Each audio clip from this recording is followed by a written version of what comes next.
Welcome to part 8 of our holiday of a lifetime. In this video, we arrive in Osaka and take a bus to Kyoto to view some of the most iconic temples in Japan. Our excursion includes walking on chirping floorboards. Well, hello, I'm Rhonda. And I'm Andrew. And welcome to part 8 of our holiday of a lifetime. Today we showcase our day in the cultural city of Kyoto. Yes, and good morning. Today I'm wearing my P&O t-shirt today because it's P&O, of course, is being absorbed now into Carnival, and it's no longer going to be a brand in Australia, so I thought I'd just wear it for prosperity. We had a lovely time on a P&O cruise.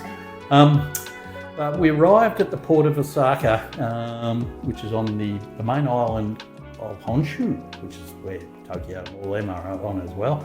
And in contrast to our previous day, it was very fine, sunny and lovely and warm. It was beautiful, lovely day compared to the day before. It was a bit chilly. And we're certainly looking forward to some warm weather. Some warm weather today.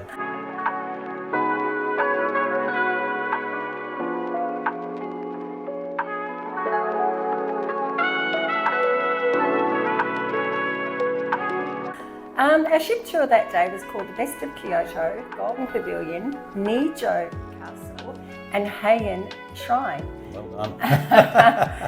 Our bus ride was about an hour, but it was great because we were able to sit back in the bus and we enjoyed seeing the sights of Kyoto. Oh, just one of the things about being in Japan on a bus is that we're seeing different scenery all the time, and the bus rides, just whilst they're a long time, it's the scenery just passes by and keeps you well and truly. Oh, that's right. It's fascinating to us. Yeah. And one thing that we did notice is the size of the cars. Oh, every car's a little small, isn't it? They're very small. Yeah. They're like quarter of the size again of our cars, and also to driving along, we noticed that the cars, they don't have driveways as such. They park like on the road, and there's the house, and the car just sort of. A lot of that. Just sits in front of the front door. Our first stop was at the Golden Pavilion, which is a Zen temple, whatever a Zen temple is. It was incredibly busy this day, as it was Golden Week. If people don't know what Golden Week is, Golden Week in Japan is a collection of 4 national holidays within 7 days. And it's one of the Japan's busiest holiday seasons. So there's people everywhere. We were just in people, as you'll see. Well, when we got off the bus, our tour guide rounded us all up and had us sort of standing in a corner. And he said, just all wait here, I'll go and get the tickets. Well, he seemed to be gone forever. And the queue that he was in, we're like, we're never going to get in to see this temple. But anyway, he got the tickets and marched us in through the gates, and there right in front of us was this most magnificent structure of this golden temple. It just looked so regal, and it's beautiful. It certainly was. And apparently, like, the top 2 floors of this temple are completely covered in gold leaf. And this temple apparently was the retirement villa of the Shogun Ashikaga. Yeah, the only downside of the whole thing was that we weren't allowed inside, which would have been great to see. Yeah, that's true. I guess it's because of its age and historic value that they don't allow people to go in. Yeah. This temple was built in 1397 and is registered as a World Cultural Site in 1994. Oh, okay. And it's surrounded by gardens measuring an area of 94,000 square metres. Wow, big garden, weren't they? It was a massive garden. Beautiful, again. Superlatives again about this place. It was really lovely. And anyway, in the heart of the garden is what is called Kyoto-chi Pond, which means mirror pond. And this pond actually reflects the image of the Golden Pavilion. And it was like looking at 2, wasn't it? The real pavilion, and then looking on the water, it was just reflected so beautifully. It did.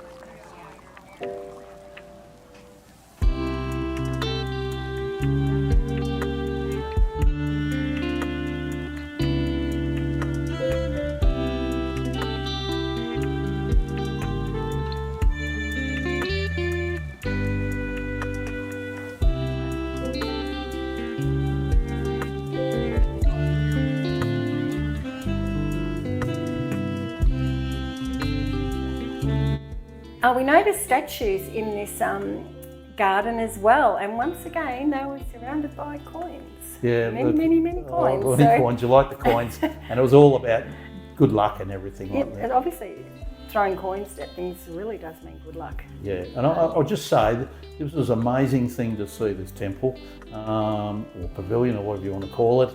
It's one of the most visited places in Japan. It's iconic. When you'll see pictures of Japan, you see the Golden Palace. It's just like, like Mount Fuji and all these. That's true. You always just see these fantastic. And it was just a bit surreal to be actually seeing this in the flesh. It was beautiful. Our next stop was at the Nijo Castle, which is another World Heritage Site. And this castle was completely surrounded by a moat. Yeah, that's right. Right round the whole complex. It was amazing. You'll show some Google Earth picture here, and you'll actually see where the moat encompassing the whole complex. And it's quite large too. And this castle was completed in 1603, and the castle served as the Kyoto residence of the shogun. Yeah, back to the samurai region again. I never stop talking about samurais the whole time, because they kept talking about samurais and bringing me back to my Shintaro and Tombei days, as you've seen in the previous video. There were two palaces inside the castle grounds. Now, Honmaru Goten and Ninomaru Goten, and you can probably tell I'm reading that because I'm hopeless with Japanese pronunciations. But there were several entrances to the complex, and we were ushered through the Higashu Mon Gate. And if anybody out there who's cringing at my pronunciations, feel free to correct me. We then made our way through this spectacular Karamon Gate, and it was supported by 4 pillars and has magnificent colourful carvings of cranes and pines and plum blossoms. Yeah, and there's 1,000 people taking photos of that, so you couldn't get through at one stage. It was really, the detail to the carvings was beautiful. We even took many photos of it. It's lovely. Yeah, that's right. Unfortunately, the Honmaru Goten Palace was closed because it's actually being restored. And we actually read it just after we left. It's now open to the public. So it's a bit disappointing. We missed out on that one. But we did see the outside of it. So yeah, that we was did see not the too outside. bad. But I think more importantly, we got to actually enter the Ninomaru Goten Palace, which is quite unique in itself. This palace has 33 rooms and is decorated with many paintings of tigers and leopards. And these paintings depict the authority of the shogun at the time. And as well, it has many, many paintings of cherry blossoms and flowers. And these also depict the 4 seasons. Shoes had to be removed to enter this palace, and we did a quick search for some black sandals. Because we still haven't bought any black sandals, so you're living in your one pair of shoes. So we did a quick look, thinking, oh, maybe someone took black sandals off. Anyway, no, we couldn't find any. Not really. Anyway, unfortunately we weren't allowed to film, which is what is absolutely unique about this palace, is its nightingale floorboards. They actually squeak just like a bird, a nightingale bird, they say. But and because we had many people visiting, like we were like in a row of people walking. Oh, it was like you're walking around. You think, gee, there's birds in the in the floor. In the floor, or where are these bird sounds? It's so unique. Yeah. And the reason they got the squeaking floorboards is it's basically back to the Shogun days where it would alert all the bodyguards of, say, an intruder. Of an intruder, that's right. So although we weren't allowed to film because of it was prohibited, I'd actually have accessed a short video of someone actually walking on the floorboards. Just listen to the sound. Yeah, just listen. It's really lovely. Yeah.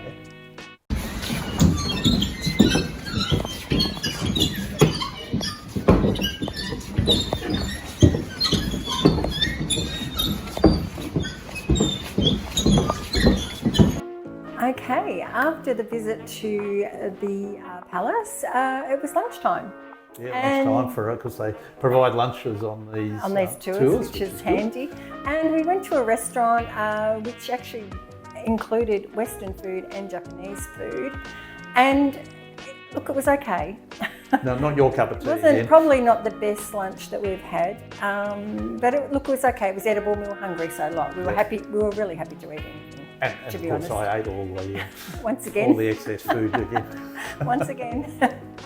And then we're off to the Heian Shrine, which is most recognisable feature is the big towering red torii gate, and that's another right. iconic picture you always see of Japan. Much photographed gate. Yeah, so we're going to all the iconic places, aren't we? This shrine was built in 1895, so pretty new then. 1895 is not that old. No. But it was built actually to commemorate Kyoto's founding in 795 AD.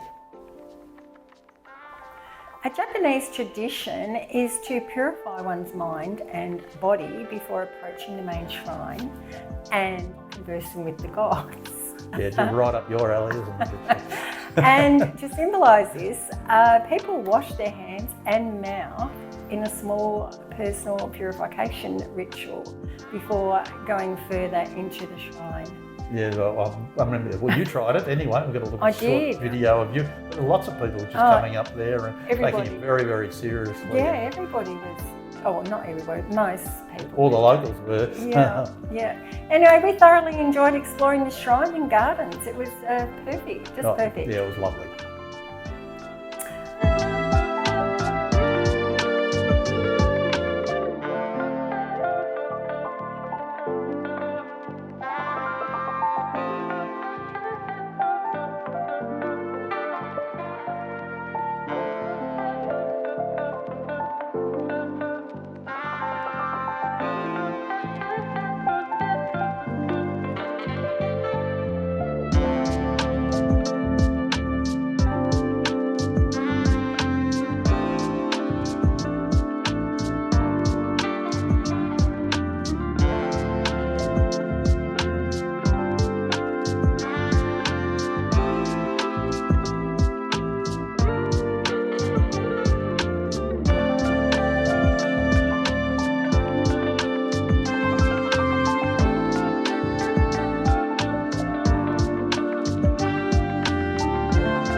Okay, an interesting thing we noticed when we were in the gardens of this shrine, there were trees covered in white. And well, you thought they were cherry blossoms. well, I went up to the, first of all, I thought they were cherry blossoms. Yeah. Oh, we finally see cherry blossoms. We haven't seen them yet. So we got closer and they got paper, like strips of paper. So we spoke to the guide and said, what's going on here? And she said what happens is when people open up a fortune cookie and it's not good news or a good message, if it's a bit negative or something, people don't want to carry around the negativity with them. So what they do is they attach this little bit of paper to these trees. And there was quite a few trees and they were covered in these. Covered in them, yeah. They were covered in these People white take these things bits of very paper. seriously. I wouldn't get a fortune cookie because they were worried about getting bad luck. There was another thing that was funny on this tour was the geisha girls, because we've been talking about geisha girls. You know, I want to see some geisha girls and everything, and your eyes lit up once. Maybe you can.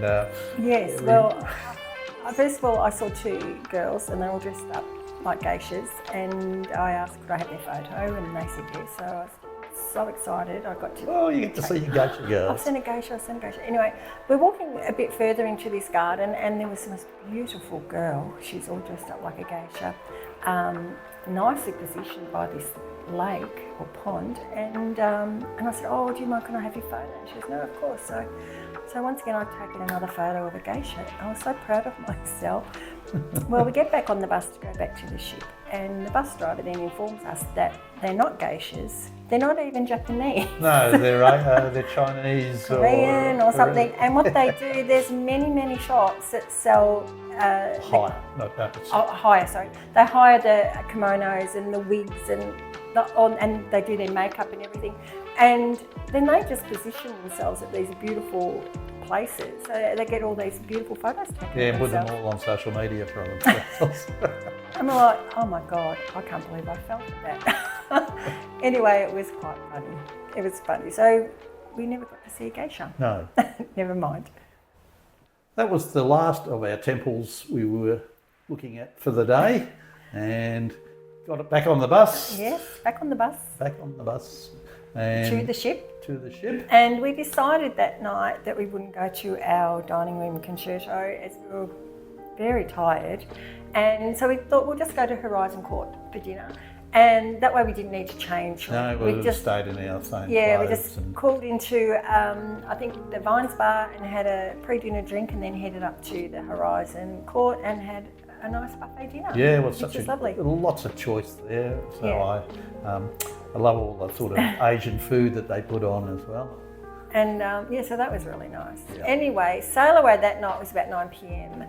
So back on our balcony, drinking hand, of course. We enjoyed the spectacular lights at Osaka and the wonderful Ferris wheel. Yeah, I knew you were going to say that. That was lit up. It was beautiful. Amazing. Anyway, all in all, it was another fantastic day, and we sitting there having our little nightcap and saying, if the opportunity ever presented itself again, we would absolutely love to come back to Osaka and explore. Exactly. We just drove quickly through Osaka. Yes. And it looked, as you said, it was quite cultural as well. Yeah. And when you're on a tour, like these tours are fantastic, but they can be a little bit limiting they show you what they think you want to see, but sometimes you're driving past things and you think, oh, that would be nice to explore that a little bit more. So, but look, we have no complaints, but we would like to, if the opportunity presents, to come back and explore. Well, that's right. We saw some iconic and temples as well, and the whole tour was thoroughly worth it. Definitely. And look, all in all, Japan has not disappointed one bit. It's been, every day has been beautiful. We hope you enjoyed part 8 of our holiday of a lifetime. In our next video, we dock at the port of Shimizu and take in the mesmerising landscape of Mount Fuji.